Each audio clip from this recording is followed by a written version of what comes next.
What we're all looking at is enthusiasm numbers in these early numbers. In the exit polling for the millennial data, the 18 to 29-year-old data says 18% of them turned out. Well, guess what? The millennial generation is the largest generation in history. There are 17 million more of them than baby boomers. If all of them turned out at the same proportion that they turned out in 2008, 65 million of them are eligible to vote. 51% turns out, that would make them 24% of the electorate.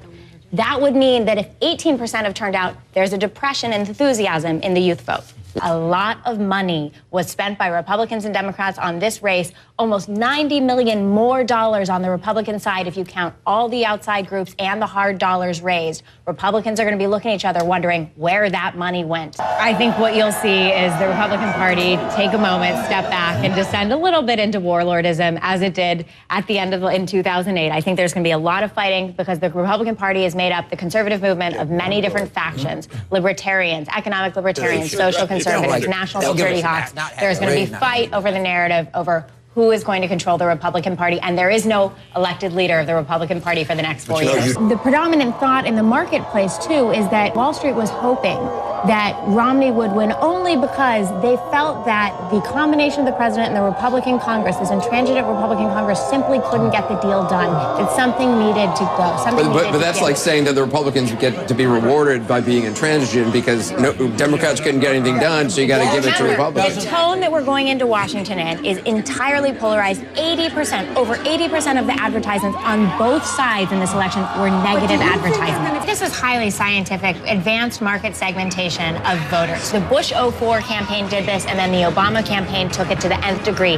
What they do is they identify voters based on their consumer preferences. They overlay consumer preferences with prospective voting preferences, and then they are able to target, micro-target based on all of these consumer preferences, emailing, knocking on doors, how that voter would like to be touched, how are they going to best receive that campaign's message. One thing about the millennial generation, any cohort, generational cohort, when they come of age politically, if they vote 3 times in a row for the same party, their partisan identity is solidified for the rest of their lives. The millennial generation split their votes for Al Gore and George Bush. They voted for John Kerry. They voted for Barack Obama. They have voted for Barack Obama again. They will not self-identify as Republicans for the rest of their lives. Another issue is that we have Hispanics.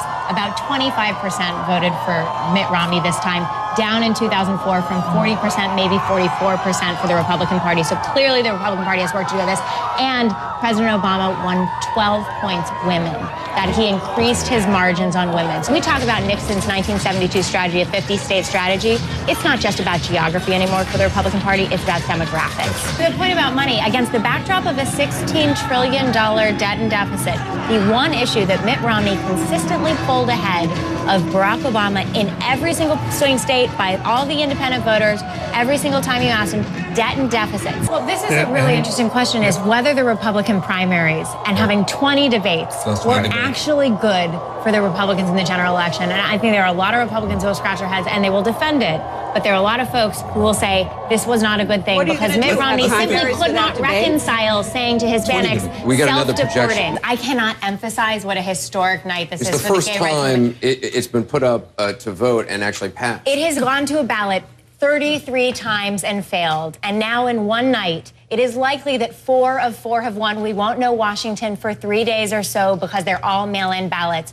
But this is a watershed movement for the gay rights movement. It has. It looks like it is in Maine. We haven't called it yet. So first, this passed in the courts, and the opponents said this is judicial activism. Then it passed in the legislatures, and then the dissenters said, well, it will never pass at the ballot box. And tonight, it is passed in likely. It's interesting, though. This whole issue